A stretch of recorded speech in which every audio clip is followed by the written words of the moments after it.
Welcome. My name is Douglas Getz, and you've found your way to the Diving and Thriving podcast. Here, we have enlightening conversations about how we can better navigate this sometimes crazy world we live in. From refreshing spiritual perspectives to tips about personal growth, the focus here is about how we can become better human beings. So I'd like to thank you for being here today, and I hope you enjoy this episode.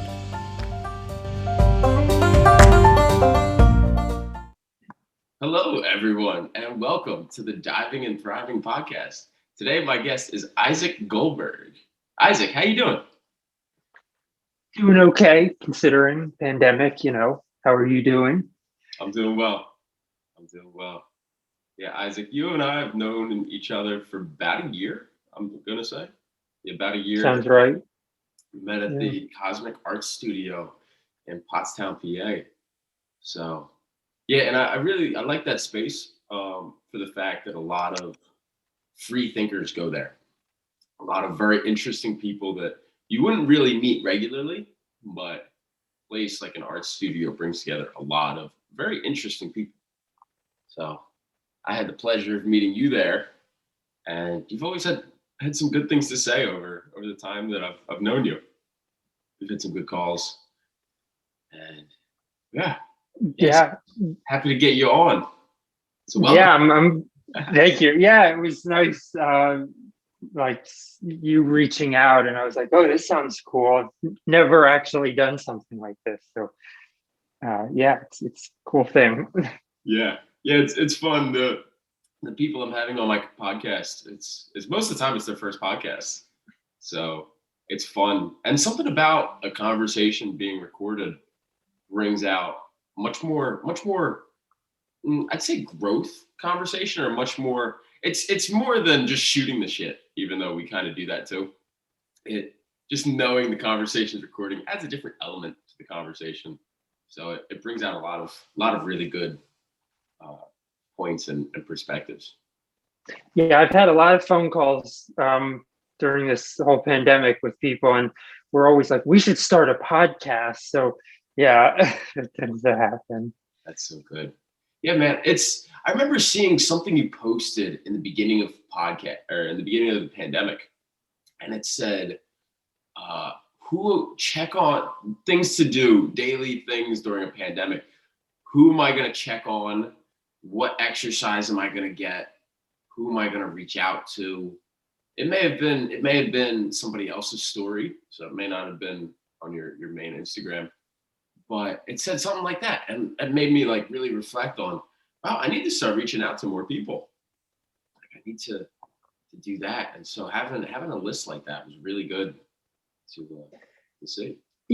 Yeah, very early on when it started, and that word or that phrase about social distancing became a normal thing people said, I realized that's a very dangerous term to use. That like we should be physical distancing, but we should be doing the exact opposite of like socially distancing ourselves, from people we're connected with. So finding ways like Zoom and all sorts of stuff, whatever way we stay close with people is so extra important right now.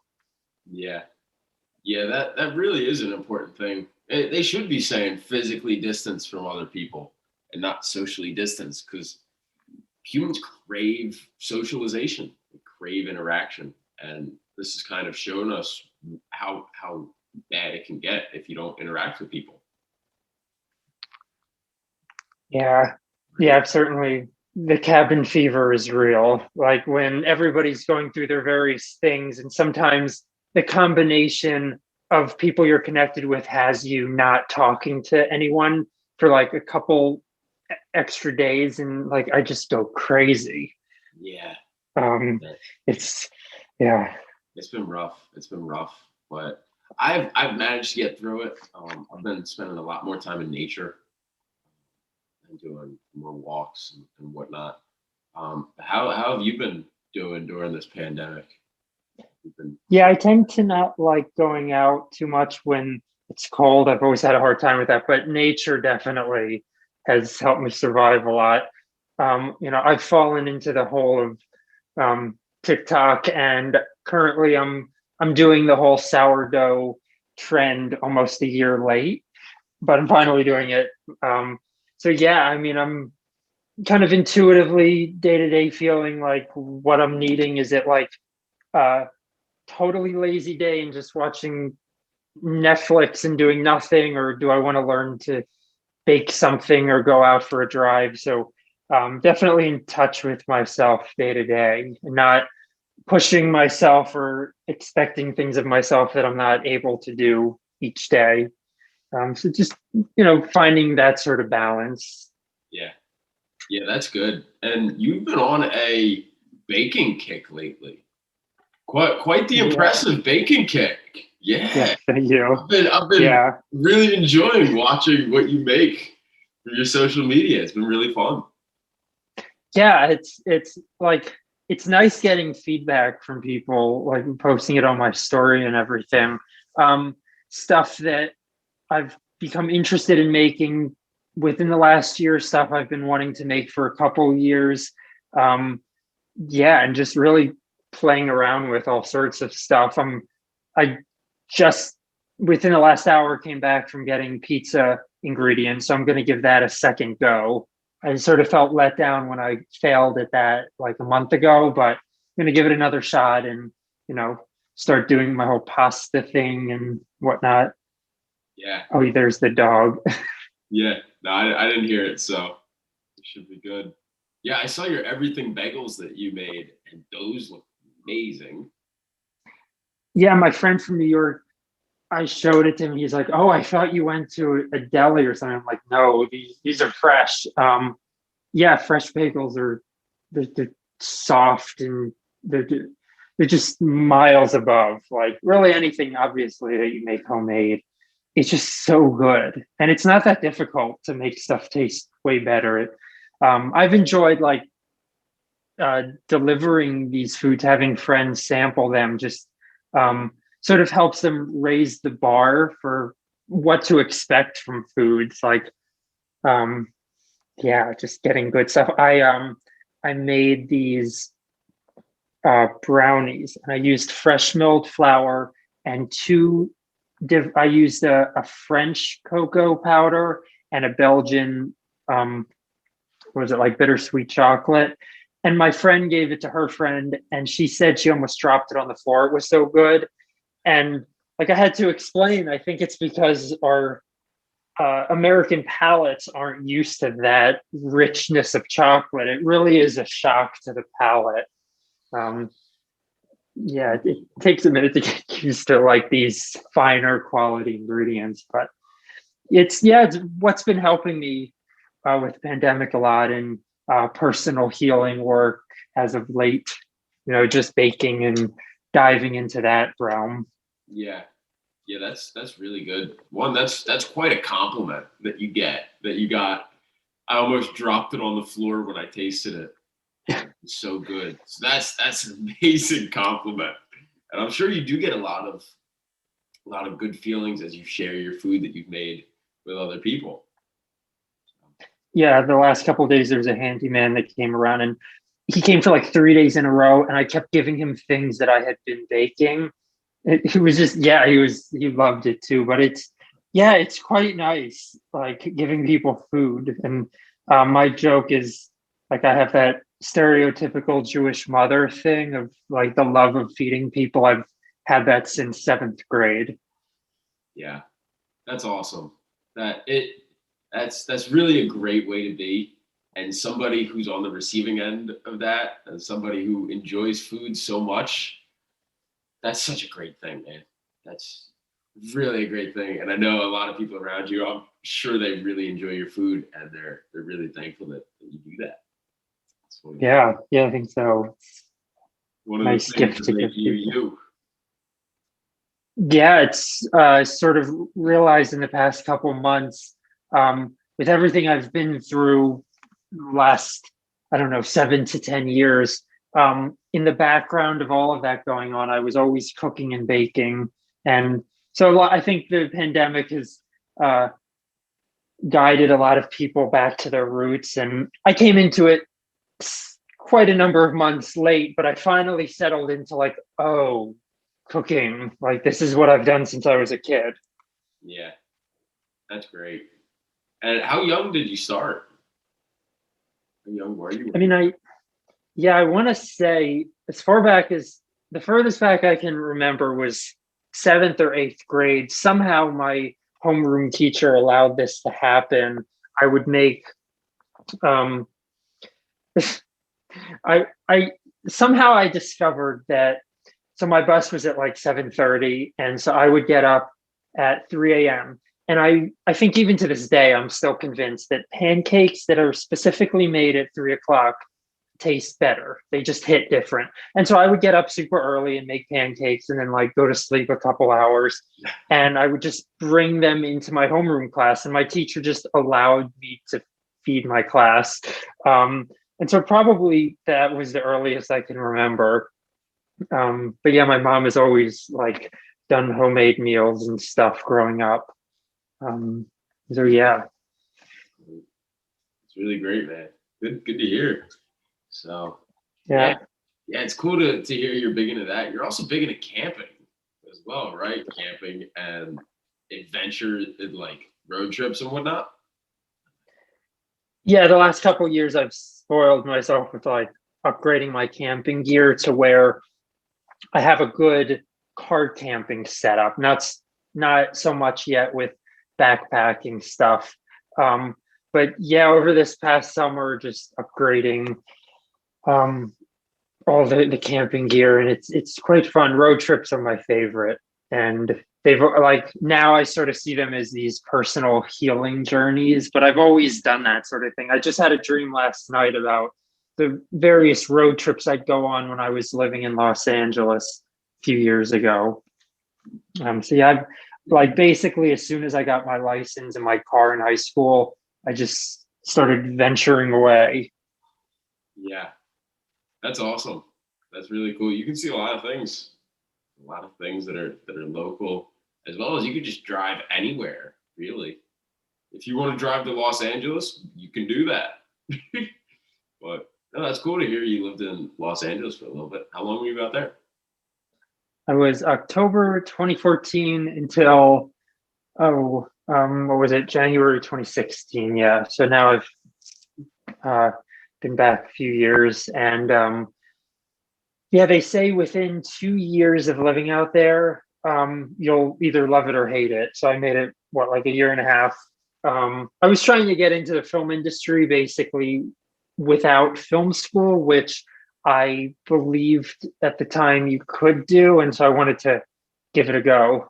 And it's a lot more than I signed up for.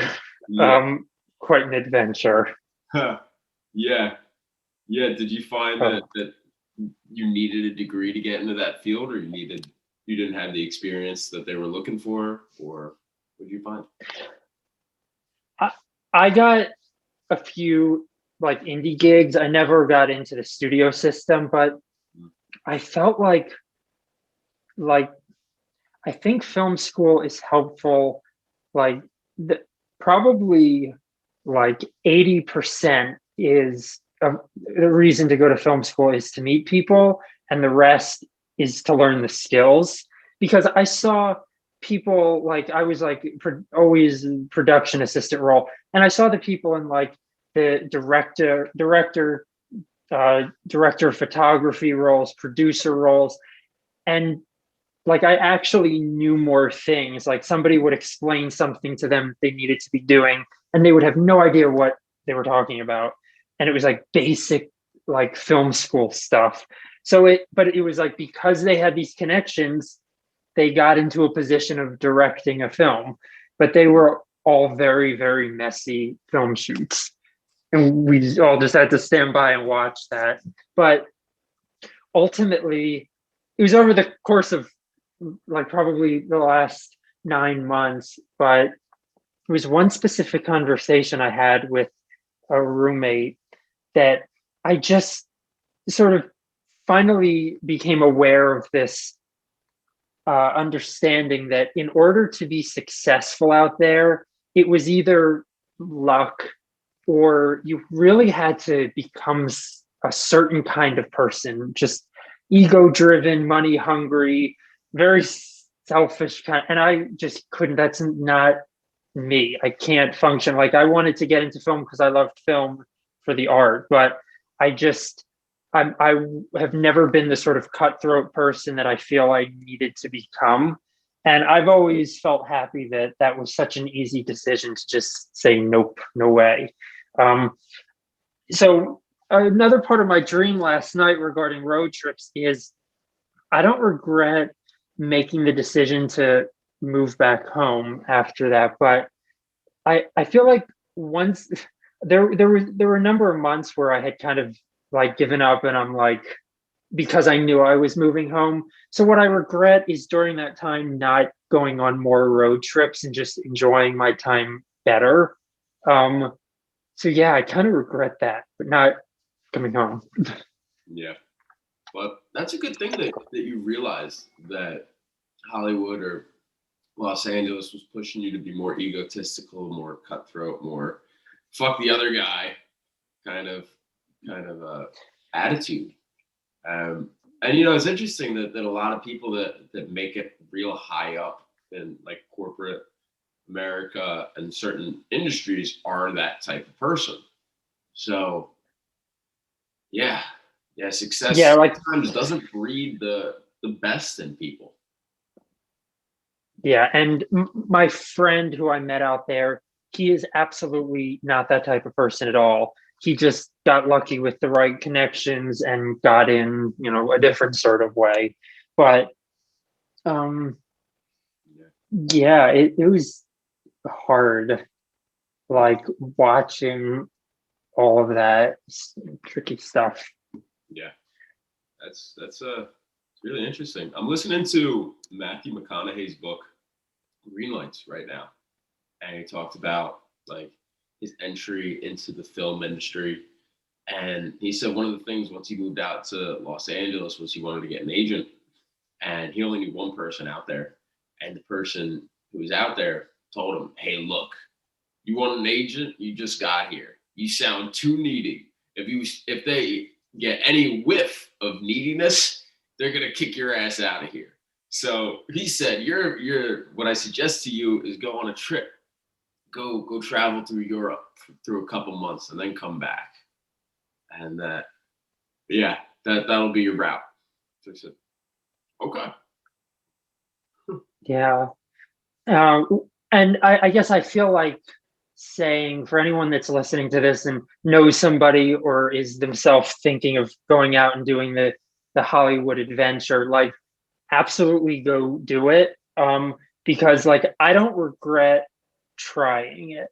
It was like the mistake that I made that I now tell people who tell me they're interested in that is that it ended up being an adventure, but originally this specific adventure had my intention was to have some success and to get into the film industry.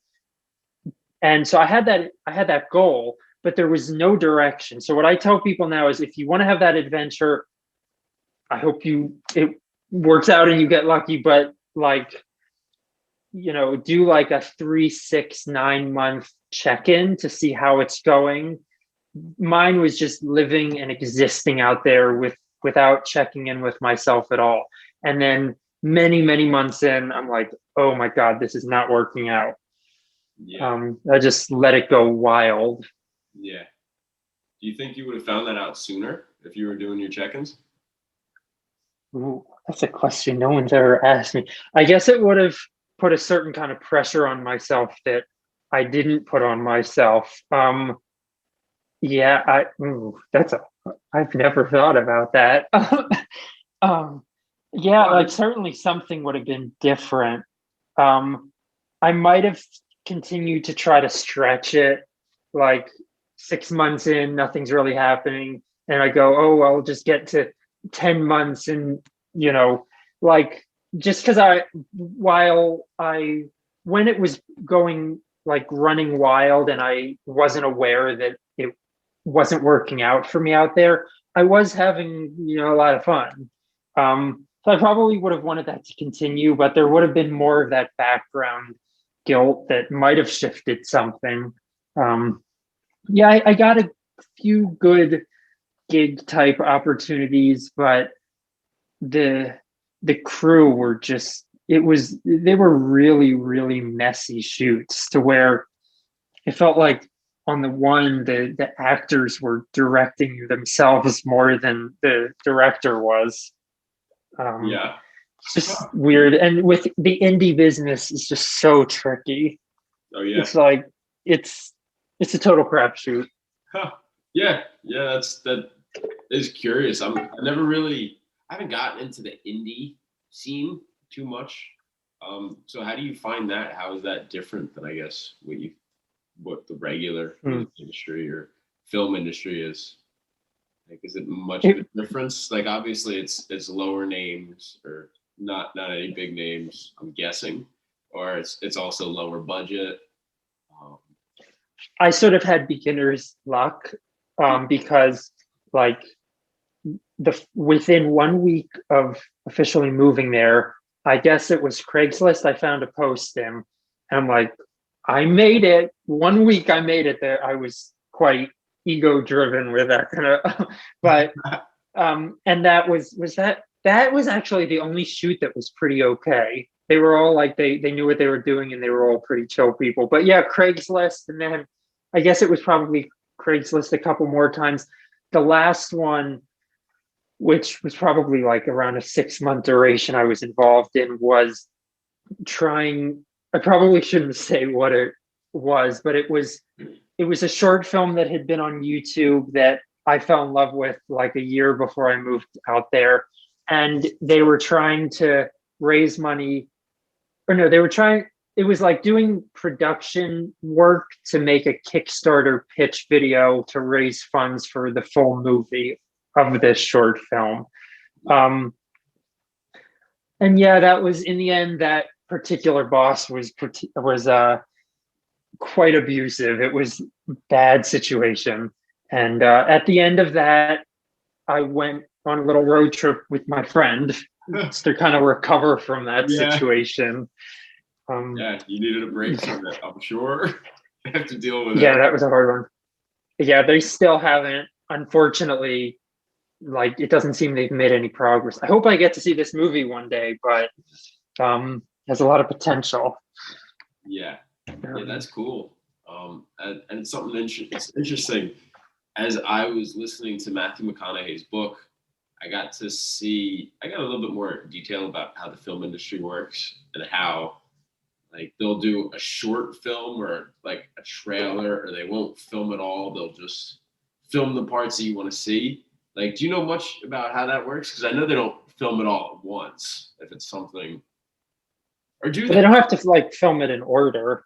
They Is that what don't. you mean? Like they Well, it was like they got an idea for this thing. Well, I guess it means more for TV shows if it's a pilot. Like that's different. Um, Hollywood's an interesting place. Hollywood's an interesting place, and yeah, I'm sure it's hugely based on your network and who you know and who can get you in. Yeah, Yeah, yeah, definitely. That's yeah, true. that's a huge and important part of making it out there. I'm sure. Who do you know? Who can they get you in touch with? And what can you do for them? What can they do for you? Yeah, and I think I had a few weird kind of experiences too that it's really messed up. But somebody told me that I probably could have like made a business out of this. I don't know how I would have. I had one person say, um, "I want to use your name as a producer in my film." Even though I had done nothing and I had no idea what this film was. And that was because of my Jewish last name. I And was gonna like, say that. Yeah. I probably could have done something with that because Yeah. you know, yeah, that That's was just something that like blew over me. I didn't even like, but I think another mistake that I made, I guess, like it's weird because I'm saying like I couldn't be ego driven in a certain form to that it seemed I needed to be, but something I did that I like all throughout high school when I knew that I was going to be in the film industry that I never ever told anyone is I did have this like ego driven mindset of I'm going to be rich and famous and I'm never going to have to move home and I'm just going to make it like so quickly out there. And I never told anyone that, but that's the attitude I went into there, like going out there, which wasn't, there was like, yeah, you know, my teachers would be like, oh, I'm going to see you on TV getting an Academy Award one day. And I'd always laugh it off. And I'd be like, no, no, no. But I was like, no, I'm going to be rich and famous. I just never told anyone. So I probably shouldn't have done that either. It kind of maybe helped reverse manifest or something, if that's a thing. I don't know if that's a thing. Oh, yeah. Get it in your own way. It's definitely a thing. Yeah. But it's also like visualization. Plus, talking about it would help. Usually helps. Helps bring things to creation. But that's cool. You know, what you did was like you moved across the country for what was it, like almost 2 years, or was that like a year? Like a year and a half, I think. Year and a half, yeah, a couple months, and that's farther than a lot of people have gone. You've been out there, you've actually tried it, and that's a big deal. And you should definitely give yourself credit for that, because that's a big move. You got out of what you knew into something else that was really new place, new friends, new whole scene out there to try to make it. And that's a big thing. And you know, the best part of it is that after it's all said and done, the amount of things you learn from it was huge. Like, I'm sure if you really like put a pen to paper, you could come up with a good number of things you learned while being out there. Like even things about just not living at home and living with a roommate. There's a lot to learn there, how to be a good roommate. And yeah. My friend told me recently that like he's jealous that I went and did that, and I'm like, but I did, like I failed, like I didn't make it big out there. And he's like, yeah, but you went on an adventure. And I'm like, oh yeah, I guess I did. I succeeded with having quite a unique adventure for sure.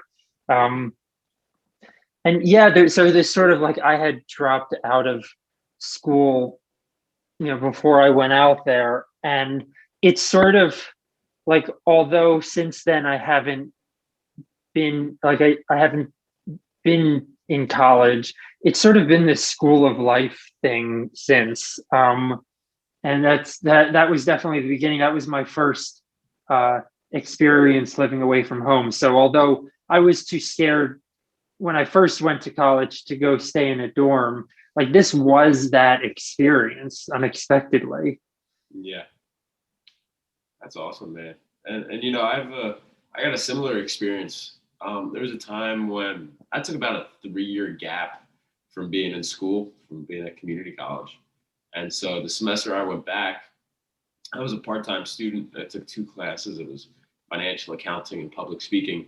And then while I was there, I was like, I'd been to a couple music festivals at that time, mainly just Philadelphia Folk Festival. If you've heard of it. It's the longest running festival in America. Like when Woodstock happened, Philadelphia Folk Festival was 8 years old at that time, and they've been going every year since. So I knew about festivals, and I loved what it brought together. So the first semester back, it was a spring semester, back in 2018, I wanted to put on an event. I wanted to put on an event for the community, and I wanted to bring in the surrounding counties together and host something big, host something huge. Like my mind, this is just like the beginning of event planning for me, but in my mind, I wanted to basically rent out the entire campus and put up like two stages at first, and then it became 3 stages.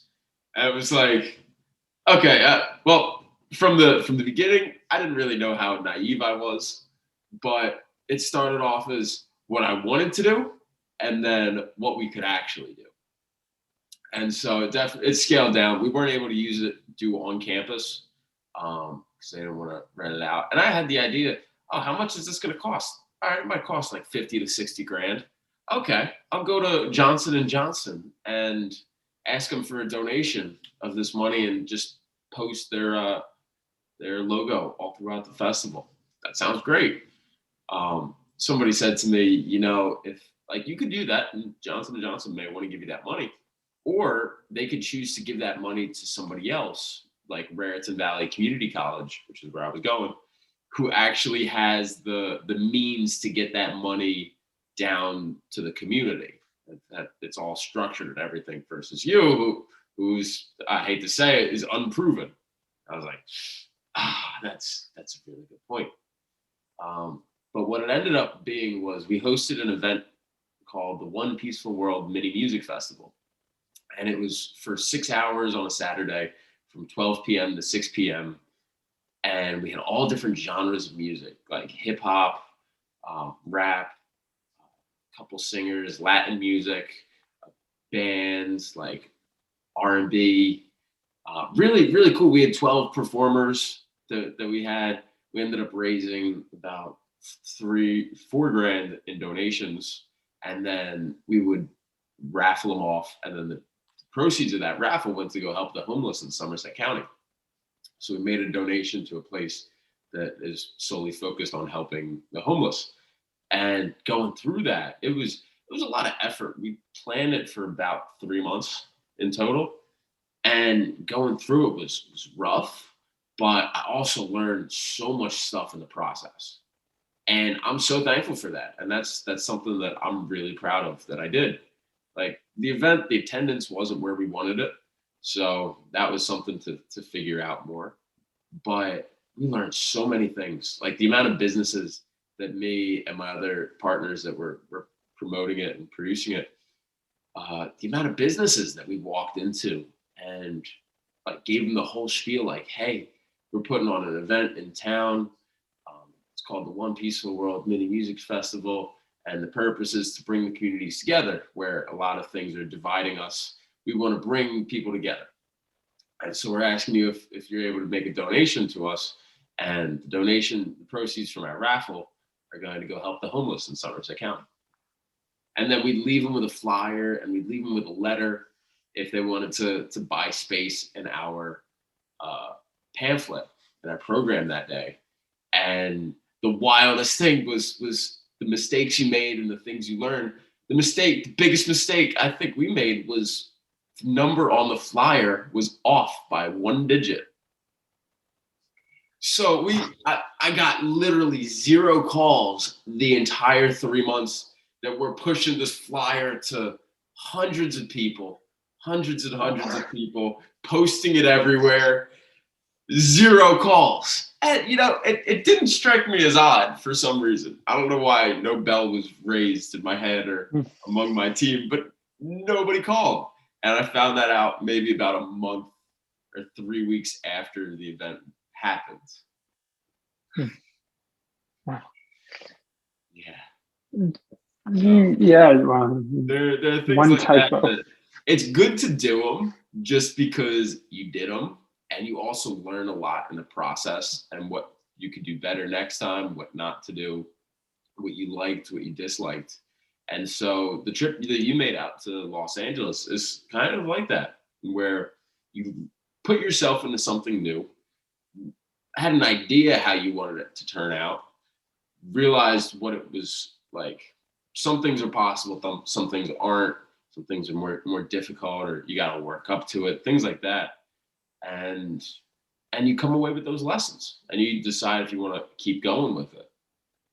We were planning to put on events after that one, which was like my partner had a whole list of events for the summer, and the next one was going to be kind of like a high school dance, a dance for high school age students out in Flemington, New Jersey. And as we were promoting that, there were like some issues. I was promoting it, but what I realized was I really wasn't motivated by the purpose of the event. So the first event was to bring people together. The second event was to make money. And that was a very different reason behind doing things. And I couldn't like pitch it as well. I wasn't as enthusiastic about it. And that's pretty much where it kind of fell apart. It needed to be something that I was passionate about. If I'm going to put this much energy and effort into it. Yeah, I've juggled with like people are like chasing your dreams and then the problems with chasing something or like running with like I've heard running with your dreams next to them and just like yeah keeping that passion in something you're doing specifically if it's like a money making thing and just how to find that balance. Yeah. Yeah, tricky thing to juggle. Yeah. Yeah, that's an important thing because if we get too much about the money, a lot it may work, but it also might not work, and it also might show too. So that's where you start becoming more cutthroat and more fuck this guy. It's about me, and I'm gonna get paid, which is actually very interesting because the guest that I had on last this past what was it? I think it was Saturday. My friend John Spike, I asked him about the same thing, similar about like money, and he's got a family. He's our age. He's 26, and he's got a 3-year-old and a like 6-month-old or 8-month-old, and a dog and a fiance and an apartment, and he's supporting it and whatnot. But his thing with money was that, hey man, it's my family, or it's yours. And my family's got to eat. And my family's got to get taken care of. So his cutthroat aspect was, I got to take care of my family. So I kind of looked at that as because I've had issues with like asking people for money, or if money gets thrown into it, I'm like, I get a little bit weird with it. It's interesting, and it's something that I need to dive into more. But one thing I took from that was that, hey man, this is future me. I'm taking care of future me. And so I need to take care of future me. So I need to ask for my money now. Like I can't mess around with this. Like I just gotta be up.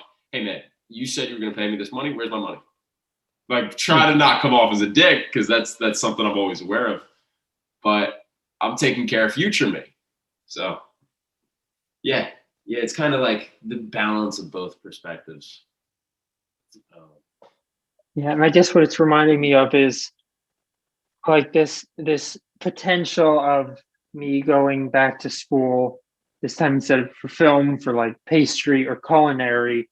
And I realized first I have some time before like pandemic gets better to make that decision and all, but also like I don't know. I just like I don't want to currently start diving into all of that yet, but rather just to like just rediscover my love of the thing and really make sure it's something I want to invest in first, and just to enjoy it for the love of it, and no background go to school for its stuff quite yet.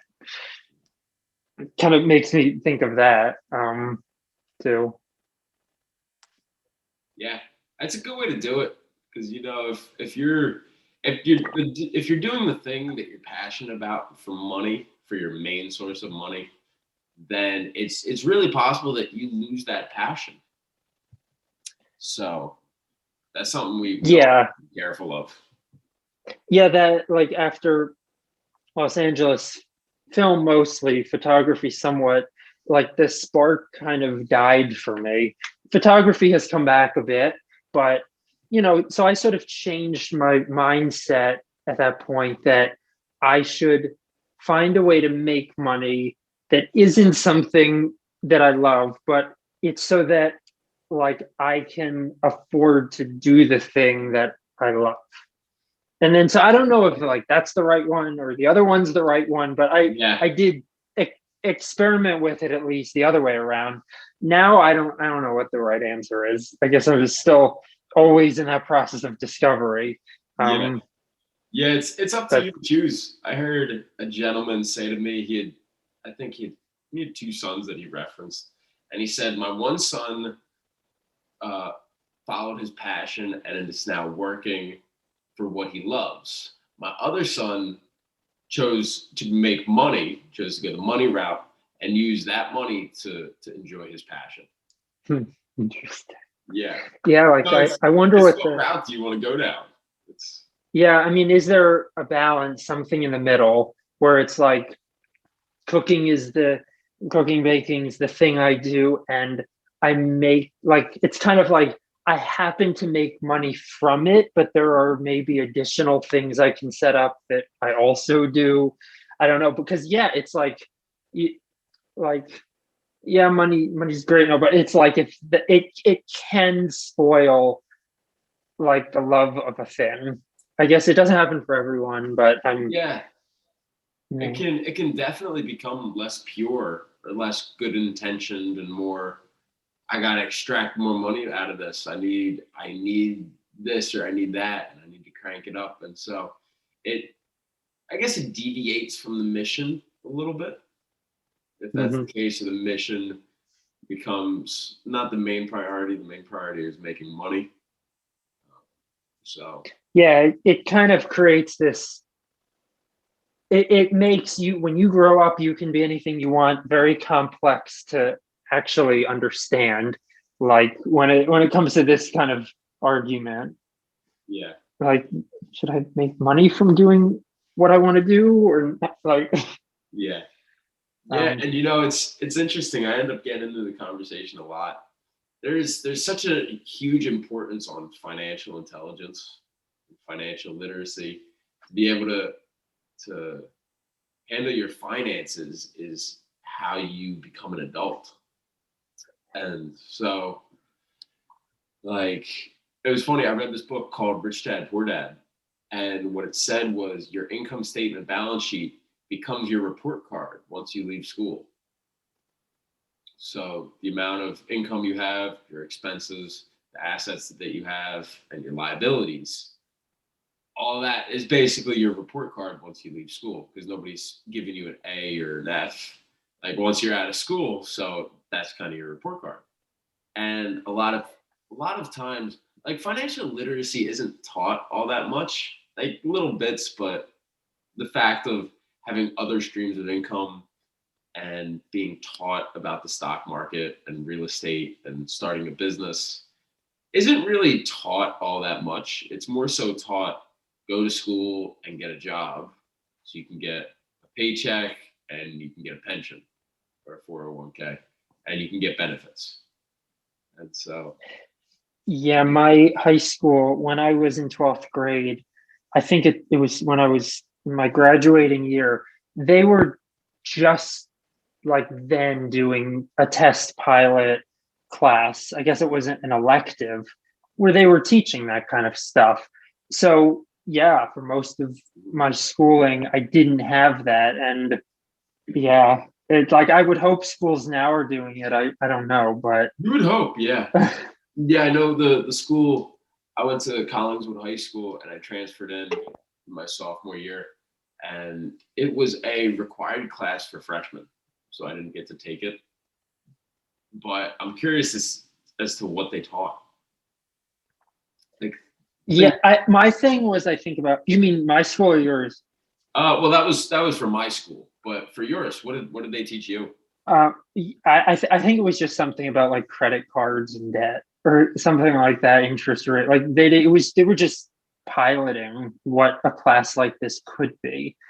It's like, well, we kind of got screwed because like we're leaving now, and yeah, uh, but I have found. I mean, there's more information online now, so we're lucky for that. I found that surprisingly, I guess financial institutions and all that stuff with money, like when you're going through a tricky thing, oddly enough, people that know this stuff seem to be pretty friendly and understanding that like a lot of people have no idea, and this stuff is incredibly difficult to understand, or can be. So I don't know. I've found I've gotten help just from real life situations where I'm on the phone with a credit card company. They're like, oh, well, this is what APR is. I'm like, oh, wow. And my school could never tell me that. I don't Yeah. know if we got to APR in high school. Yeah. So, yeah, it seems people are friendly, but there's still so much to learn. Like, I think, and I saw this on like TikTok where they're like, if if people are just buying their first house, they get like a one-time pass for a lower mortgage or lower down payment. I don't even know if that's true, but Yeah. it's like, I don't know. Do you know? I don't know. I know a little I bit thought I about heard it. So something it's like that. called a Yeah. first time home buyer's mortgage Okay. What is the program thing? where instead of needing 20% down, all you need is 3% down, Okay. That was, yeah. which encourages people to buy their first home. It Mm. also it affects things because then by putting so little down, that the principal is much higher, and as a result, over the long term, you end up paying, I would guess, more in interest, but I don't know fully. Um, Mm. yeah, Yeah. but that's the thing. That's very true. And it's a lot of like things like that, like tax loopholes or how taxes work. They don't teach you about that. Nope. I just got something in the mail today that it was from the IRS, and my heart starts pounding. I'm like, oh, I'm in trouble. And all it was it said that your $600 stimulus check, you don't have to file on your tax return. Like, good. I guess they send that to everyone.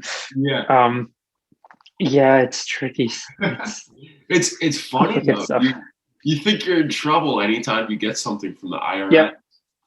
Yep. Yeah, I think that's steady throughout all Americans, all adults. Yeah. That's I feel like our parents, older generations, like I think from a lot of younger people's perspective, like they understand this stuff just like without any trouble. I think it's because I feel like they were growing up as these programs were coming out or something. I don't know if that sounds right. So it's more intuitive for them, where like computers and stuff are for us. yeah. Yeah, maybe. I think it's that they've had more experience with it and That's they've true. gone through the Yeah. process of buying the house and they've had to pay taxes all these years and some years they've gotten screwed and if you get screwed, you learn really quick what not to do. It doesn't take long.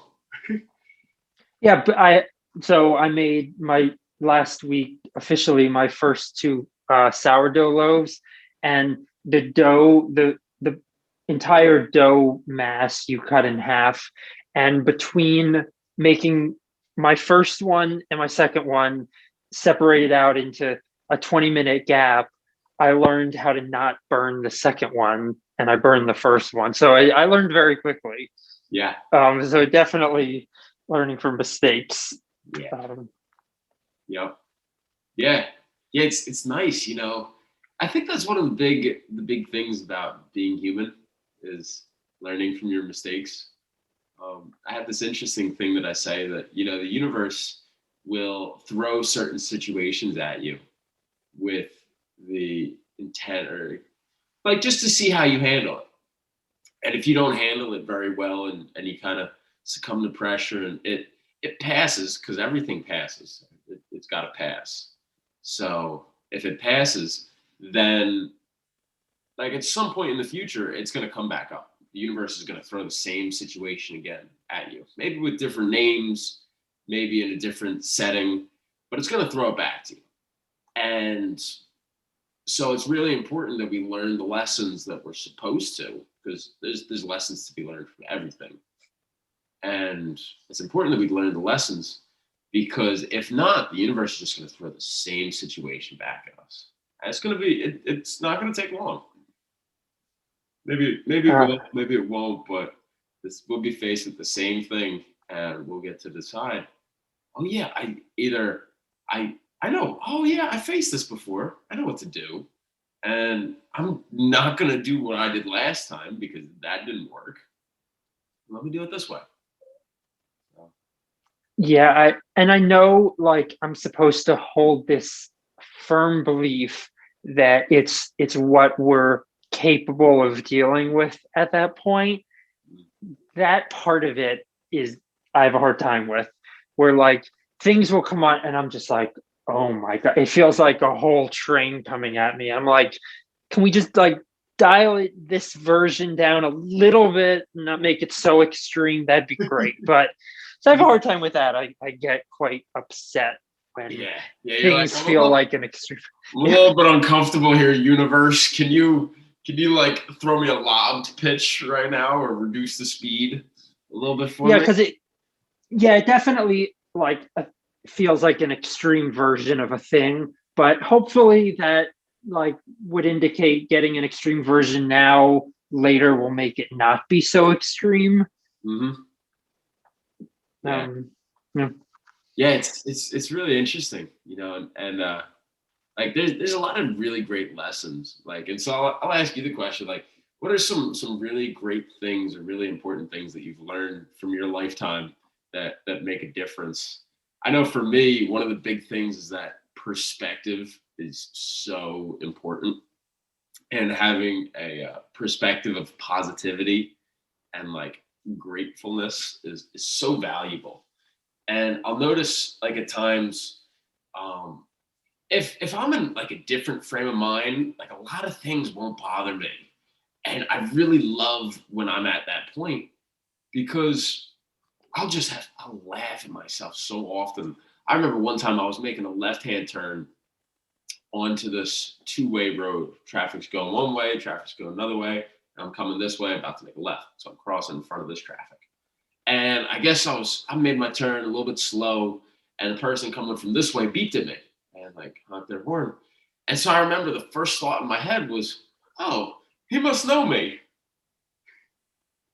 And I was like, that thought, like the hilarity of that being my first thought of, "Oh, he must know me," like had me laughing for the next like minute, 2 minutes of like, oh my gosh, like this guy obviously doesn't know me and he's pissed off that I'm taking too long on my turn. But oh, he must know me. So yeah, I like that. perspective for me has been so valuable. And then also the kind of knowing that everything's gonna be okay. Regardless of what option gets picked. Like pretty much, I mean, and it varies. Like some decisions are like much better for your health and much better for your sanity and everything than others. Um, and so sometimes it might be a longer road to get back to your level of health and comfortability and sanity than like the other route might be. But either way, everything's gonna be okay. Yeah, I can resonate with that. Like I've had, I guess, the last couple months of last year, I just said to myself, like, there are things that I have not healed from, um, that are still like seriously troubling me. But a certain like extra focus that I carry on it in my day to day life, I just can't anymore. So hopefully it's not like bottling them up because I know that causes issues later, but it's sort of like enough to a certain degree, acknowledging I'm not done dealing with that stuff, but just like take the load off enough that I can function better at least, till I can deal with that stuff better. Yeah, I guess that sounds weird. No, no, not at all. With dealing with issues like that, it can take a long time to work through something, and especially if it's something related to childhood, where you're not sure why you act a certain way or why you feel a certain way when certain things happen. That stuff takes one. It takes a lot of self awareness to be able to uncover what it is, and then the second is trying to rewire your brain so that you're not in fear when this happens, or you don't feel attacked when somebody says something about so about X, about whatever it is. And so that's a lot of work. Yeah, conditioning is like I'll use that word a lot when I'm talking to people for like where like it it seems like a person has been conditioned in a certain situation, which is why they're responding to a thing now. But when it's like long-term childhood conditioning, that's stuff like you don't actually fully understand it, and it is, yeah, it has its tendrils wrapped around you so badly you don't even know. It's hard stuff to deal with. When I do dread when that stuff kind of unravels a bit for me. I'm like, oh shit, this again. Yeah. Yeah, it's not easy. It's deep. It's really deep. Like I was reading a book and it said something to the fact like, and it even happens when we're in our mother's womb at times, like we're not even birthed into the world, but it's like kids, they can't really like when you're under 1 years old and before you begin to speak, you can't really talk, but you can pick up on feelings and you're very perceptive of that. So if somebody's having a bad day, you can feel that and you know to stay away from that. Same with like your family and you don't really know what they're saying, but you know they're arguing. So like the energy changes. Yeah, I guess this is like a highly personal thing. I've told people this before, and is because I was 3 weeks late, three and a half weeks being born, like late. They had to induce labor, and like I don't think they use this um, chemical anymore. They had to like use this thing to induce labor that is now known to cause anxiety disorders in the baby. So I was like born with, I mean, yeah, Born fucked up. Like, yeah, totally. I mean, I was fine until that chemical. yeah. I think. Oh my gosh. Yeah, they fucked you. That was just like the first part of that's your entry into the world. Yep. Yeah, yeah, it's wild. Like I was talking to somebody the other day, and the amount of like drugs or the amount of things that they give a newborn as soon as they've been born. Like I think it's like 2 vaccines and like a cream on their eyes or something. What? And it's to like stop something from occurring or something, obviously.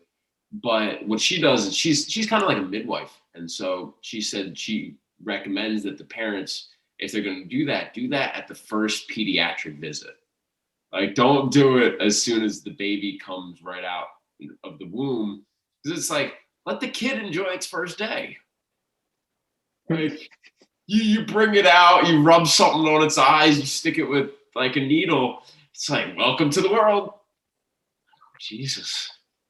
I don't know what that eye thing is. I want to look that up. I've never heard of that one before. Yeah, I never heard of that either. But that's basically her job. She stays with the mother during the time they're in the hospital for like the 3, 5. Sometimes labor can last 5 days. Nuts. And so she stays with them during that time and informs them of their legal rights in that situation and all that. So it's cool hearing that, but yeah, it's we can get really fucked up just from the beginning.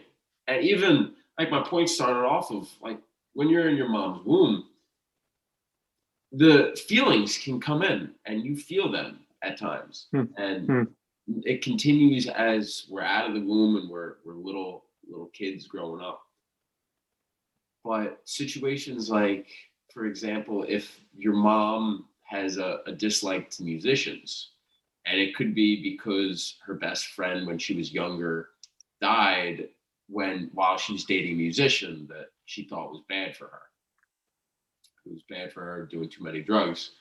So her friend died. So as a result, she now has a dislike for musicians and is open about it. And so as the kid is in the womb and as they're really little, the mom will talk badly about musicians, like fuck them, they're horrible people. All they do is drugs, they go nowhere.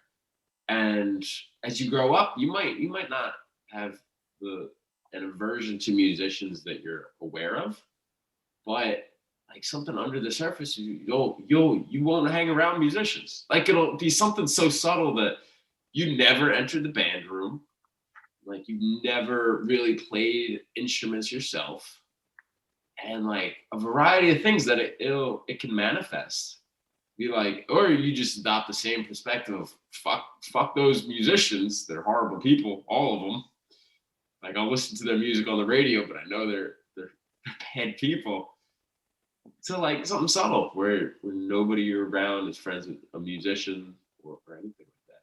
So it's really interesting how it develops. Interesting. Yeah. Yeah. And then there's, it's another thing is that I was reading a book called Sleep Magic, where it's an interesting perspective that it talked about in the book, where in regards to the law of attraction, that we attract a lot of the things that happen to us. We attract, like, it's controversial, but we may attract an abusive partner from like a place of insecurity. So we look for somebody who's like overly confident, but that overly confident person may also be abusive. So it's like, please, and it says, and you do this while you sleep, and you set an intention right before bed, and you see what feelings or dreams are present like throughout sleep, and what feelings present right when you wake up. But you say, please, body, to the extent that you're comfortable, please allow me to release whatever attracted X. And the idea is that whatever's within us attracted that outer experience. And the thing to work on is what attracted that within inside of us. Not like the external experience is just a result of what was internal. Which is a really interesting perspective. And along the same lines, there was a quote that I just heard, which was, if I conquer the enemy within, I don't have to fear the enemy without. Like I don't have to feel, if we conquer what's inside of us, we don't have to be concerned about what's outside of us, because sometimes we're our own worst enemies. Yeah, dream stuff is tricky. I'll have to try that tonight. Well, last night was I've been on another stretch the last couple of weeks of like nightmares every night, and last night I got this turmeric like golden milk latte thing that's supposed to help with, I guess, kind of like nightmares and all sorts of anxiety stuff. And yeah, last night it was nice. I dreamt I met Tom Hanks.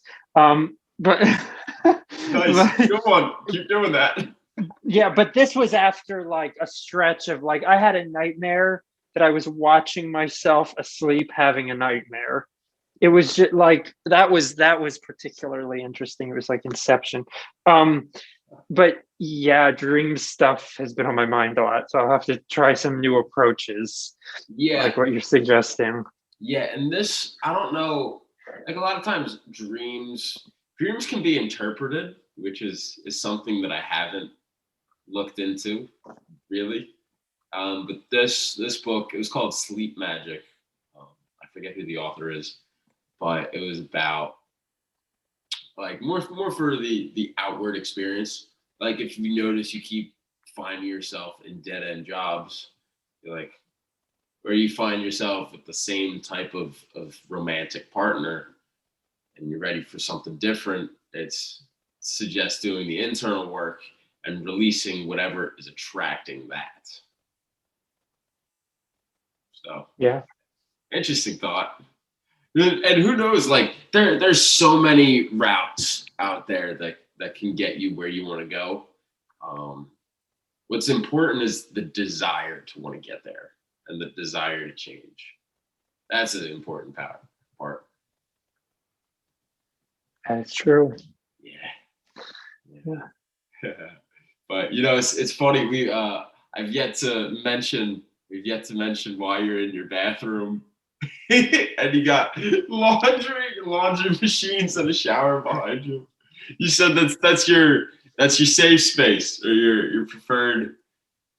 Yeah, I don't know. It's like it's where I do like my real talk thing. So I'll just like sit. There's like a soft mat outside the shower here, so I'll just sit here for like a couple hours on the phone with someone, and it feels very private and nice, and like I don't know, just like for talking to people more so than my bedroom. I don't know why. It's very weird, but found my thing at least Yeah, for doing that.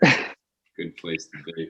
Um, yeah, man. So, other than baking, are you working on anything right now? Are you like are you pushing like certain things, or are you in the kind of like deciding state? Because it's a lot of times it's analytical, it's the mental side. 'Cause it's got to start. Anything that comes out into the world starts as a thought.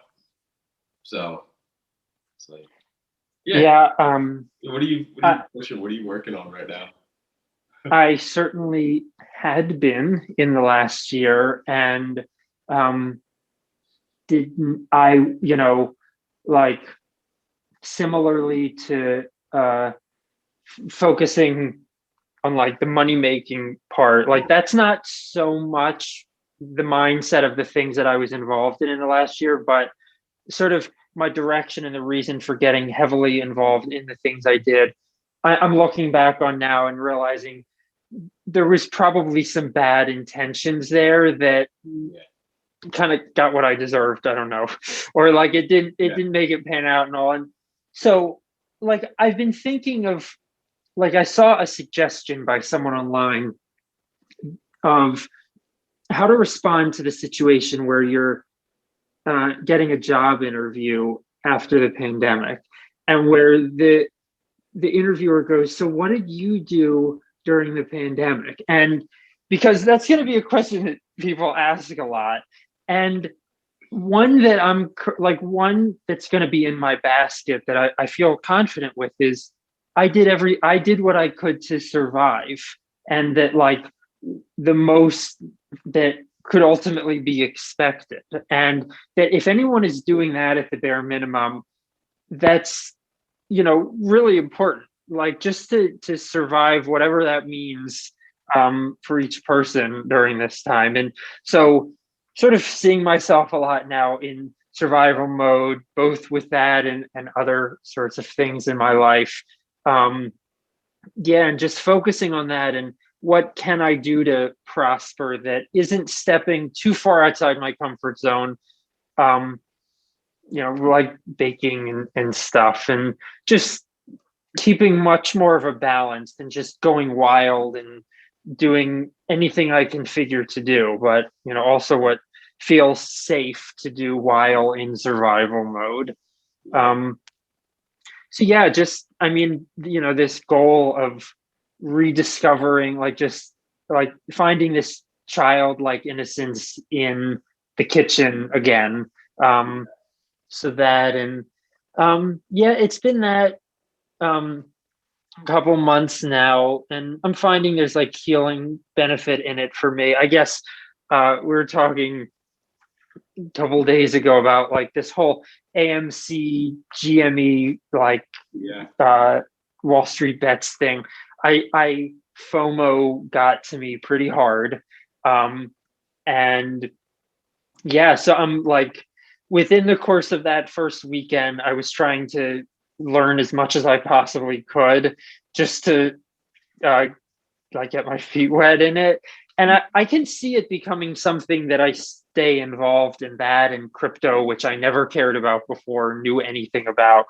Um, so like, yeah, just finding stuff online to learn. And I'm finding there are a lot of life lessons to be learned from engaging with the stock market and spiritual components. I've been talking to friends about that. So I Yeah. guess like honestly, I always saw like being involved with the stock market as, what a lot of people say, like a sheeple thing. But like I think sure it can be, but it doesn't have to be. Like just because you engage with like stupid money stuff on Wall Street doesn't mean like, it's a lot about finding balance and balancing greed versus emotion. And they have books about like the psychology of trading. Um, so it's cool stuff. And as I'm finding that's like this new sort of hobby thing I've picked up, and as another way, hopefully later on, to make money and such. Um, so yeah, I've been like, I guess I had sort of like put out this desperate energy to the universe of the like reaching the point of like not like success like during the pandemic, but just like, and not feeling miserable either, but just to be content, just like to hold me over. I feel to stay in that place as much as possible without trying too hard with anything right now, just to be at a point of contentment. So yeah, I think like most days now I'm finding myself there, baking and stock market. It's very unexpected from a year or 2 years ago, but I like it. It's cool stuff. Yeah. Yeah, that's definitely a good thing to get into, for sure. Like stock market's one thing that a lot of people don't really get into until they're at the point of like retirement, kind of, or pretty close to it. So, especially with a lot of companies giving out 401ks instead of pensions, that like 401ks are linked to the stock market. So pretty much, and things can go really bad if you don't know. There was a saying, forget, it was either, I think Warren Buffett said something similar, but pretty much every profession that's out there, whether it's a doctor or a lawyer, they'll be able to do a better job than you will coming in. So like trying to represent yourself in a legal case, like you can learn the stuff, but it's not going to be as good as a lawyer doing it for you. Same as like medical stuff. But when it comes to investing, we're actually better than anybody else can be for us. So if we learn the right aspects, the right things to look at when we're looking at a potential trade or a potential deal, that's going to help us much more than us giving our money to somebody else and them doing it for us. Especially like money managers, you don't get nearly as much money as you can doing it yourself. Same with like a lot of times like real estate deals. If you're the one doing the real estate deal, like the person doing the real estate deal makes more money than the person who gives them the money. It's also more work as well, and it's more risk, but at the same time, both parties have risk in doing it. So it's one of those fields where you can do better than the experts, than just solely trusting the experts and letting them do it for you. You hand them your money, and they're inclined to.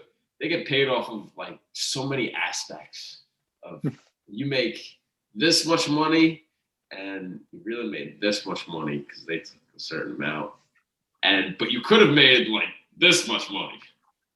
So it's one of those fields where you can do it better than the professionals if you try and you learn. So yeah, that's a great thing to get into, in all honesty.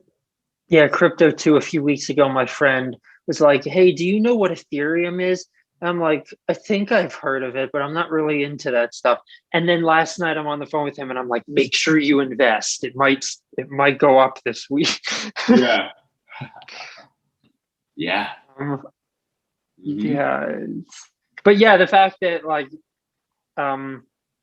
it has potential life like guiding types of things, like teachable moments and such, I'm really into like finding a balance in that stuff. So I'm not just doing it, and like actually learning more from doing it that you wouldn't necessarily expect. Yeah. Yeah, there's a lot to be learned from from that, as well as like pretty much anything you get into. Like, and what's really interesting is that there's a spiritual component to a lot of things we do. Yes. Oh yes. I'm a soccer and lacrosse ref as my Oh, like main source of income, and oh. so sports seasons they're hoping they're planning for them to start up in April. So I'm gonna get back to like running around on the field, which is nice because I enjoy doing that. But there's a lot of aspects to that are spiritual. Like you gotta try not to let people rattle you as you're on the field. Try to stay Hmm. focused when people are distracting you, and like be able to continue even if you've made a bad call and all that. Yeah, in the last year, I feel there was like this weird relationship formed between like ego self and spirit self, to where I've sort of like not like quit spirituality, but just taking a step back and like doing other stuff so I can like come back to spiritual minded stuff like in my own way that's for me and not to like show off or whatever. I don't know. Yeah, yeah, yeah. And so curiosity, what made you step away from spirituality? Did you find it was being too tainted, or Yes, like with people I guess I had in my life, that it was just giving off this weird impression that like I felt like I was sort of being gaslit to believe that what I was seeing from them was spirituality, when my personal practices and view of it was never that. And I just it got all jumbled up, and something just didn't feel right. And I guess it was, yeah, reaching this like bottleneck for me, where it was like getting to be like just doing my own practices was getting to be sort of like such a turn off, to the point that I wasn't like I would like smudge my room often for me, and I just would go weeks without doing that, thinking about energy hygiene and all. And it yeah, just like you have to step back so I can come back to that. And like I just got all my um tons of rocks, like I got the names of them because I had lost them, and then they just sat in boxes and I did nothing with them. And that's like my favorite thing I have. yeah, So it sort of got tainted a little bit temporarily. yeah? That's interesting. You mentioned energy hygiene. What Yeah, I is love what is that. that? Yeah, tell me more about that. Like I guess the premise is, when I start to explain it to people, what I say to them is I would rather not take a shower for 2 weeks than spend 1 hour in a situation that makes me like energetically feel dirty.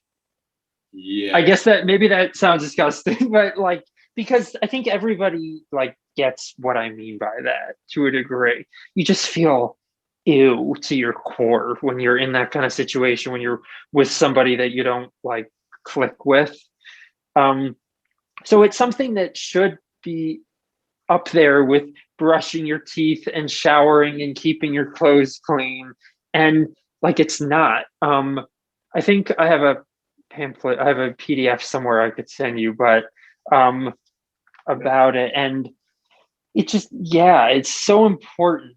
Um People, what was it? Like my friend had she had just broken up, and like I went into her apartment and like fumigated with sage, because that's what was sort of called to do in that moment, just yeah, sort of this extreme version. And her room was especially heavy with the energy.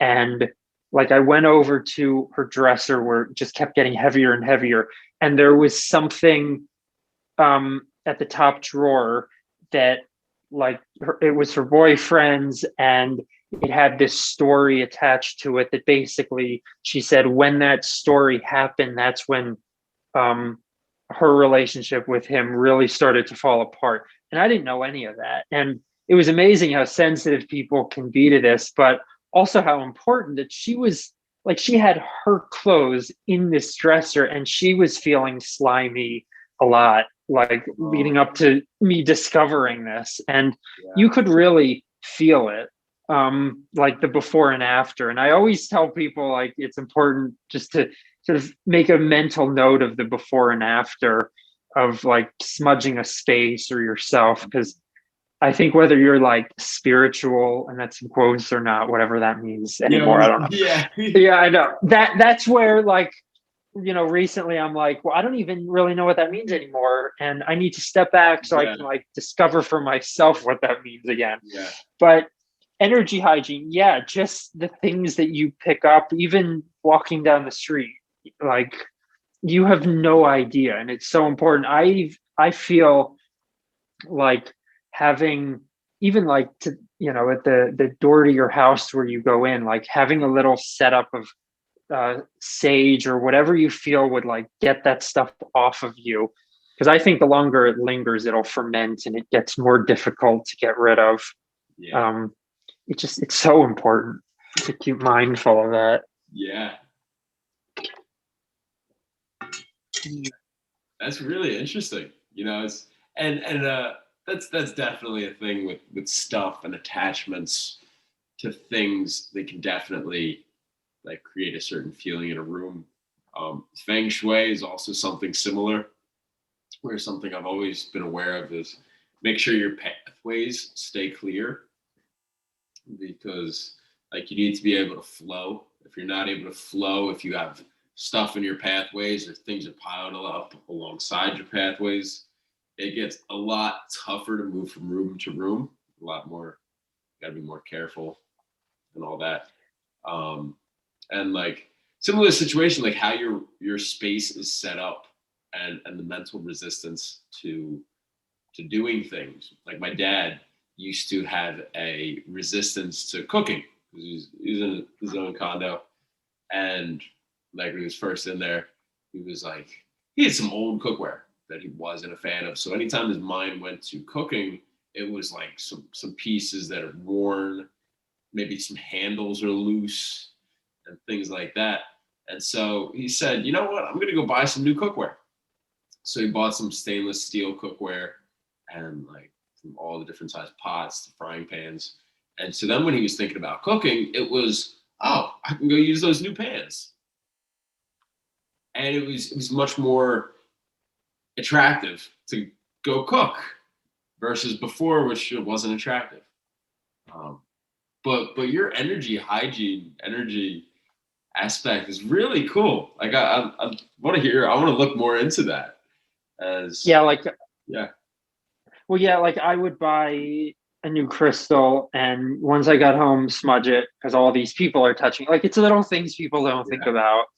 It's almost worth being like an energy germaphobe, just because that stuff, like, if you haven't taken a shower, it's all topical, and like you take one shower and you're fine again. But like energy hygiene, it gets in there. It affects you in ways you aren't seeing. It can be harder to get rid of if yeah. it lingers. Um, yeah, and then one thing been especially interested in, that I feel like I'm going crazy, and I'd be interested to get for you to do this and tell me with your bed. But it's like the I guess an Ayurvedic or like yogic thing, um, which cardinal direction your head is, Mm, and that depending on which one, it's going to affect you in different ways. mm, Um, and I feel like, so the absolute worst one is north. Your head should absolutely not face north when you sleep, because like it was something about like, I think like the iron in your blood, and there's like this magnetic effect that like it's the same poles, so it needs to be opposite. yeah. And so what I realized is, the previous place I lived, basically every single night that I slept there, my head was north, and I didn't know about this at all. And I was sort of always in a weird daze. Where I am now, same thing. For most of the time, my head was north, and I just felt I've had now where like, whereas a few weeks ago, I changed it around just to sit there and relax, not even to sleep. And I felt it. I started to get dazed and confused. And I was like, this is horrible. So it's supposed to be, I think it's like your head should be south for, they say you'll sleep like a log. So get deeper sleep. And then east is if more scholarly trying to learn stuff like, that where the new day starts and everything. Yeah. West is like not as bad, but it's not great. So yeah, just like get like an Huh. app on your phone and figure out, and you'll see. But where I feel like I'm going crazy is I'm sort of under the impression that a lot of bedrooms seem to be naturally designed to have you sleep north or west, like the wrong, like, going down conspiracy lane. I'm probably just coincidence, but it sort of is weird. Like my bedroom, it would be weird to make it my head east. And there's like my head is always falling off when I'm facing south because the wall is north. So like now my feet are to the wall, which is probably really bad feng shui wise, but it's at least not making me like heavy and dazed. But Yeah. it's like weird. I mean, Huh. That's really interesting. yeah, see what direction you're sleeping, and maybe you've been fine, but like try changing it up and see what happens. It's cool stuff. You can find this online pretty easy. I will. I think my bed, the sun rises east is like, I think I'm southeast, I'd say. Oh, then you're probably, yeah, I mean, you're getting the I benefits guess of I both. guess I'm the best of both Then, worlds. then what I would say is when you have like the next day where you don't have anything to do, like try doing the wrong thing, like do north, which is the worst, and see how you feel the next day. Like Yeah. it'll really mess with you. Yeah. Cool. I'll try that. I'll try that out. Yeah, That's really interesting.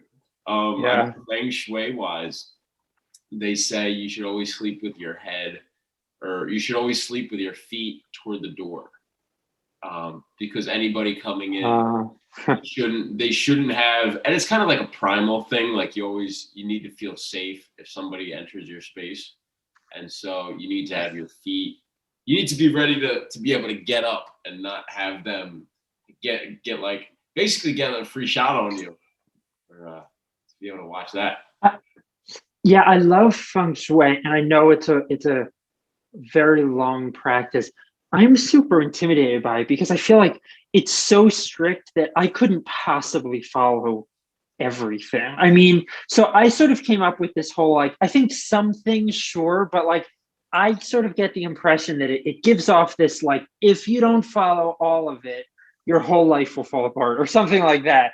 Like, I do want to learn it still, but I sort of started to come up with my own theory of like, can it be possible to have in a space like personal intuitive feng shui that it's like, when I was like decorating my bedroom, this item wanted to be here, and like looking back, I couldn't have done that myself, but I did because I let the room decorate itself to what felt right. So like I don't know, because I guess you're more experienced. Like, does feng shui take that away of like you doing what you want or what an item wants to do in a space? I Like guess I where guess in a creative sense, no. Like you can hang up whatever you want. Feng Shui is uh it's to be more aware of your space and to make sure it's set up in a way that's conducive to you doing what you want to do. So it'll talk about like the color of paint that you'll use on your wall. Like light paints are more like lighter. If you like get heavier colors, you might feel heavier in that space. Another thing is mirrors that get put in spaces that they can be really beneficial. One lady I knew who is into feng shui, the bedrooms in her house, as soon as you walked into the bedroom, you would hit a wall and you'd have to go left to then enter the main space. And so just walking through that door and seeing that wall was a big turnoff to like wanting to enter the room. So what she did is she put a mirror there. And with feng shui wise, the mirror kind of draws you into the room more because you see yourself and you're like, okay, cool.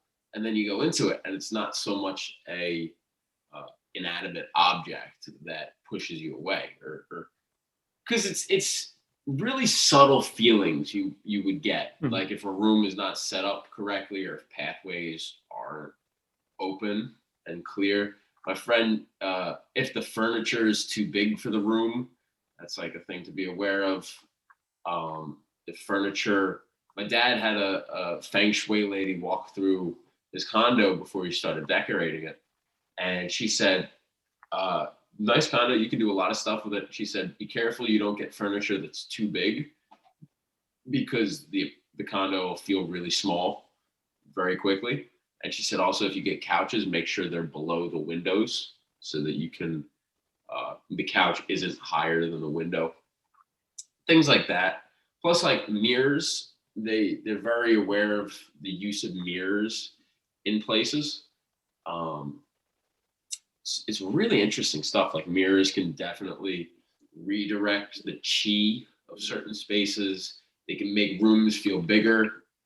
They can like it was an example of if you have like a long hallway and a couple doors that go out to the right, and you're looking to make the hallway more of an experience to go through, you can put mirrors on that other wall that doesn't have anything, but you would want to put them not directly outside of the door, but you would want it in between the doors. So if you come out of a room and you look right in the mirror, it kind of makes you want to go back in a little bit. And it's not the best energy wise and for the flow of things. So if you put it in between the two doors, then it's more conducive to that. So things like that. I think they do touch on. I'm not entirely sure, but I think they do touch on what you said of where your head should be placed. But I haven't dove into it too much. But I really do like the concept of feng shui. Things like keeping your pathways clear is important. Like what my dad did with his cookware. Like to some extent, that's feng shui because it's using your space to be more conducive to what you want to accomplish. If your space is really cluttered, you might feel mentally cluttered, and you're. This is an interesting that I found is a lot of times our spaces, our external space, is a replication of what's going on internally. Oh yes. So yeah, yeah. If we're in a space of like disarray and we're not doing the things we need to be doing, and we're late and we don't have many clean clothes and we need to do laundry, but we're pushing that off. Like usually that would be an indication that you're also pushing off other things as well.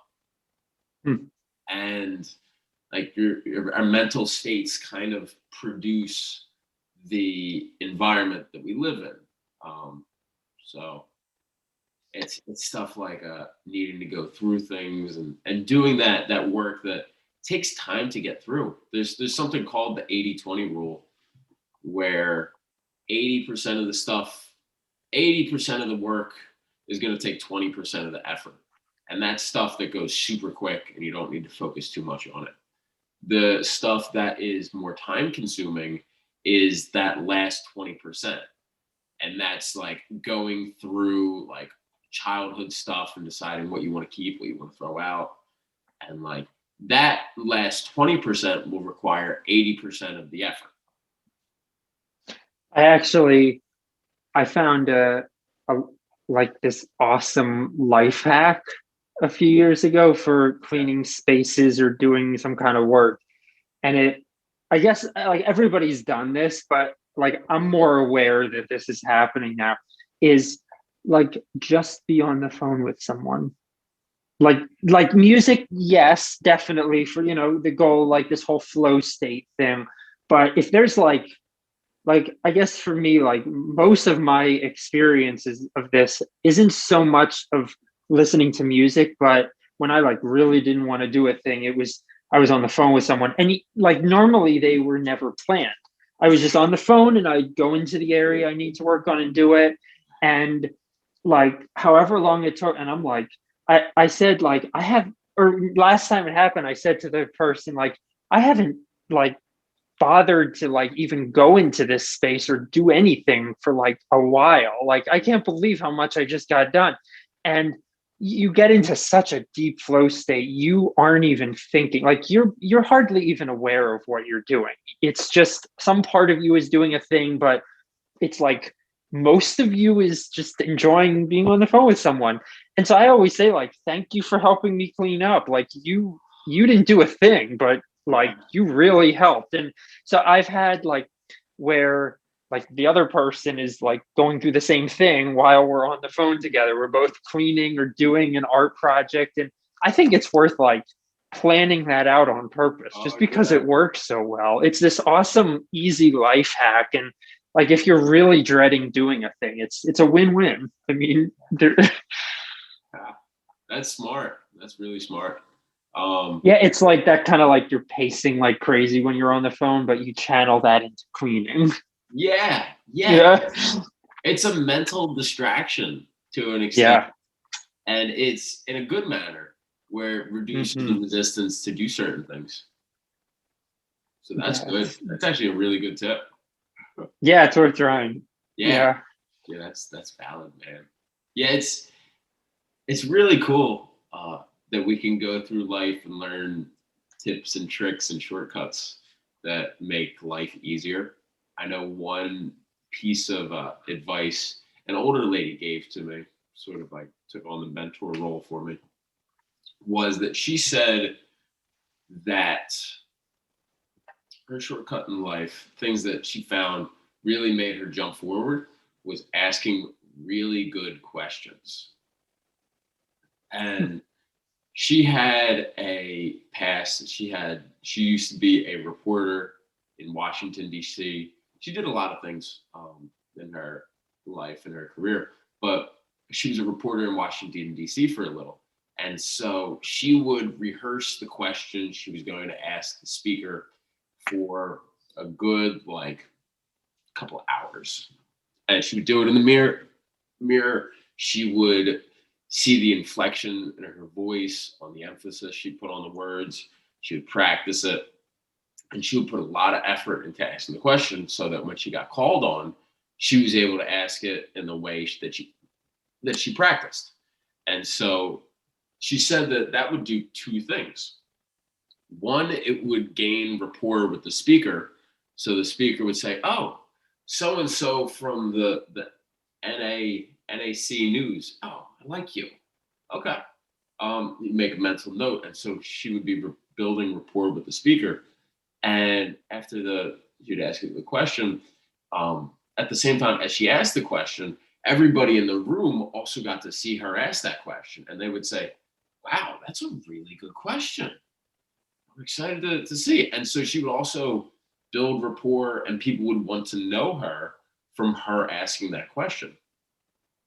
So I guess that is also very similar to being at events out in public. And if they say, "Does anybody have any questions?" I guess it's a really good opportunity to take advantage of and ask a really good question. Try to. I guess I'm coming to that realization myself for events that I go to. Usually, I'll listen to a speaker who says something good about a topic, and a lot of times there's a lot of really smart people, business minded people in the audience. So that's definitely something to take advantage of, is asking questions when they say, "Does anybody have any questions?" Yeah, it only happened a couple times like in high school, but I had a couple teachers and they were like, you ask too many questions. And like, fortunately, I never let that deter me because Mhm. like the other students didn't. But like, it just to me was like showing I was engaged with what was happening. Yeah, yeah, that's good. Yeah, they Okay. should. You should never be discouraged from asking questions. Mhm. Um, George Carlin has a whole comedy bit about question authority. And it's important because like we come into this world and we're asking questions, we're trying to figure out how it works. But then we're told to stop asking so many questions, and that should never be the case. We should always ask. Yeah, like if you want me to stop asking so many questions, make things easier to understand, make things more simple, like taxes. Yeah, or spoon feed me the answer, or maybe like prepare your lesson better so that there are fewer questions, or a lot of things. The answer that would always piss me off was because I said so. Oh, toxic. Oh my God, that was such a horrible answer to hear growing up, because like what a cop out that really is, because I said so. What that means is I don't have the time or the energy to explain to you the answer, so I'm just going to say because I said so. And I was always curious as to why. Well, I can't do this. Why? And if there was ever a bad response or a bad answer, that would get me upset, because it's like, well, your answer is not valid.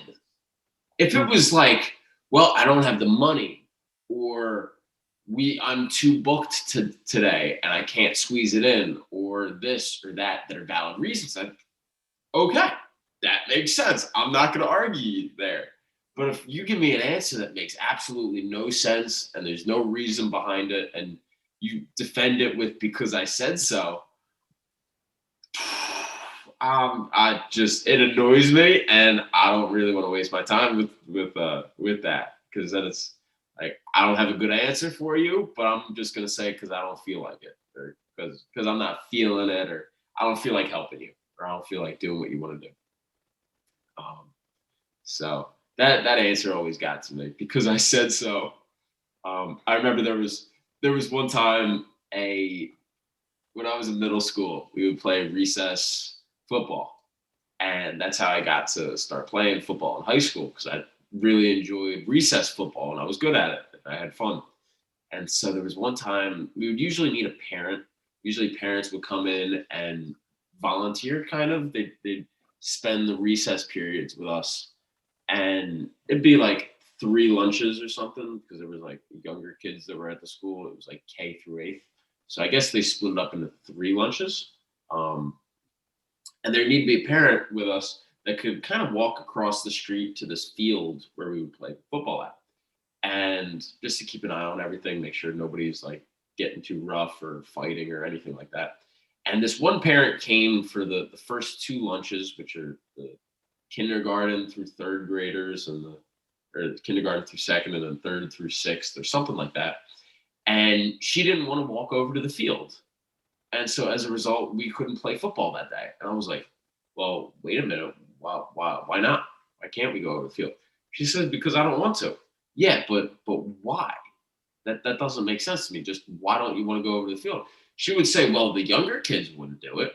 And I was like, well, we're not the younger kids. Okay, we want to go throw a football around. We need you to just stand over there. You don't have to do anything. She's like, no, I'm not going to do it. And it like drove me crazy as to why. And the lady was like, look, with you like causing such a scene, it makes me not want to come back here. I was like, good. We don't want you to come back here. You're not helping us one bit. And like I ended up getting forget what detention I got for that, or what kind of trouble I got into from pushing the issue with her. But it made absolutely no sense, and I called her on it. Like, what are you gonna do? Just come into recess just to watch the kids play and not help us do what we want to do? This is bullshit. So I called her on it, and then I got us. Oh yeah, that's what happened. I got us banned from playing football for a week. Couldn't go over to the field. That's right. Jeez.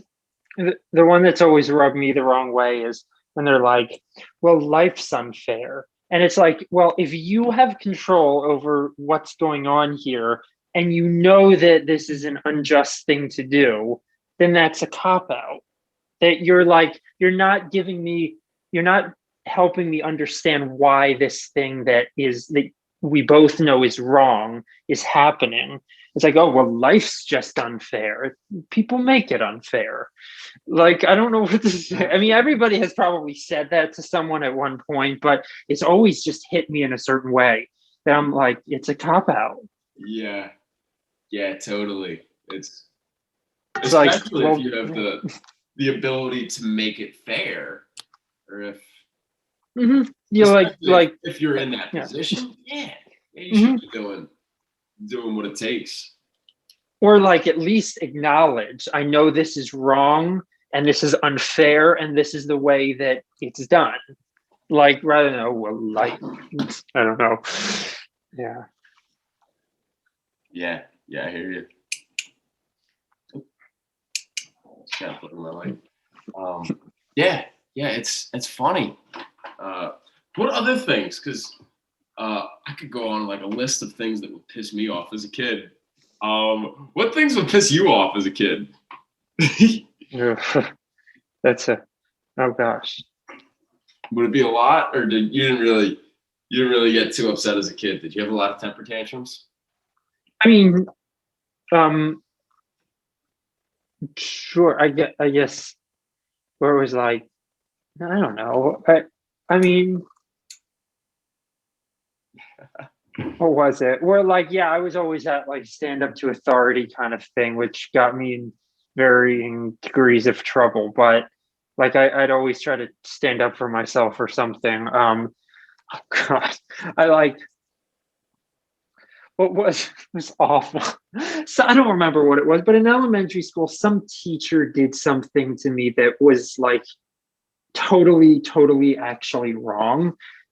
And I just went and snitched to the head of school. And I don't know if that teacher got in trouble or something, but like, yeah, I was a little prick. Like, I mean, like, I don't know. So I'd always do that kind of things and it would get me in trouble or not, trying to stand up for people and Yeah. whatnot.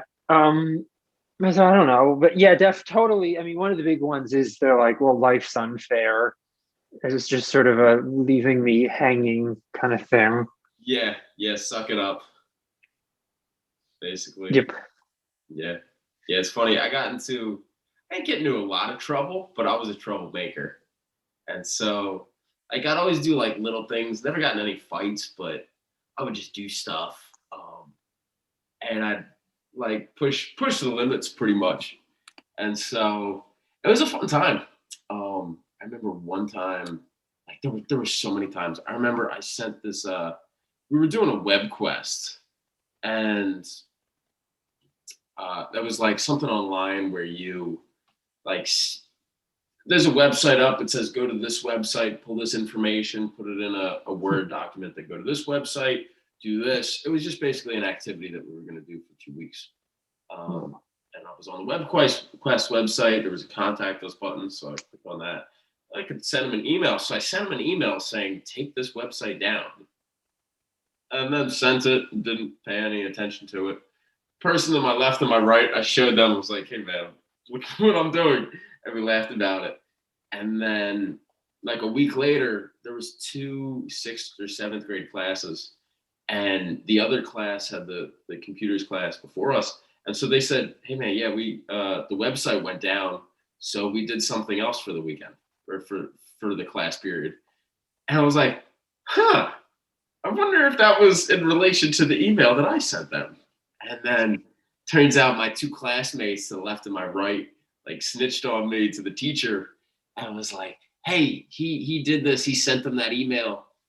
And the teacher was like, "There wasn't anything bad on that website, correct?" And I was like, "No, there wasn't anything offensive, anything that was anti like racist or anything anti-religion on that website. No. Okay, then why did you do it?" It was like, "Well, I didn't think it would actually be taken down." So, I mean, luckily she didn't get me in trouble for that. She just like kind of talking to me. But there was just countless times. So I've tested authority a lot. I also like asking smart ass questions at times and see where the line gets drawn. And I remember like I went to a Catholic high school for a little bit, and we weren't allowed to eat in the library. So then I remember asking the librarians, okay, if I can't eat in the library, am I allowed to eat in the entryway before I get into the library? Like the space right after the book detectors go off? Am I allowed to eat there? Or is that not okay? Do I have to eat between the double doors of the library or nowhere in the library? And I'll push questions like that because it's fun for me. And like I like to see where the line is drawn. I like to get very clear about what I can do and what I can't do if somebody's telling me what I can't do. So always try to, well, I want to do what I want to do, so I'll ask more questions and not just, oh, well, it can't happen. Like a lot of times I will end up getting what I want just because I'm very persistent and I'm very, I'll ask a lot of questions as to, am I able to do this? Like, if I can do something to help make this happen, then I'll do it. So what can I do? It's fun for me. Yeah. Interesting. It's enjoyable. So we're coming close up to 2 hours on this podcast. It's like your longest episode, right? Or am I wrong? Close. I recorded. Close. Okay. I forget. I have 2 podcasts in the queue that I need to upload, and then this will be the other. So they're averaging out at around like an hour 30 to 2 hours. Nice. Joe Rogan, his podcasts go up to 4 hours long. Oh shit. So who knows? When the conversation is good, it just keeps on rolling and yeah, forgotten about. Yeah, they're fun to listen to in the car, or like some podcasts are really cool. They're like narrative things. It sounds like you feel like you're watching a movie, but it's all audio. It's really cool. Yeah, I like that. I found out about one that's called Lore, which was, I've heard of. You've heard of it? Yeah, it was about like history in relation to like magic or witchcraft or things like that. And I'll dive into history, and it's basically like listening to a TV show. So. Yeah, there's like Carrier's one I like, Baraska. Yeah. There's some cool stuff out there. Yeah. Thanks, man. Yeah. You're gonna end up with like fancy microphones and stuff, I bet. We're getting there. I have a microphone at my dad's house that I gotta go get.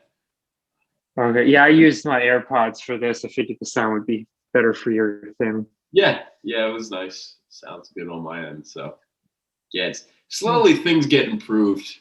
Like that used to be one thing that would hold me back from starting, is needing to know how everything was gonna work before I started. And that would hold me back from doing anything. And so what I realized is it's more important to start than it is to have it all figured out. Yeah, I just saw something about that the other day. Yeah. It's just do it. Yeah. Yeah. the Nike swoosh. You see a Nike ad lately? What? Oh yeah. Oh, I take it back. Okay, I guess I don't get sued.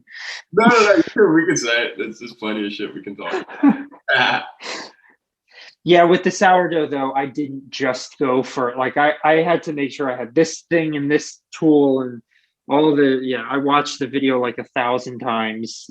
And finally, I don't know, I was just too intimidated. But other things, just go for it.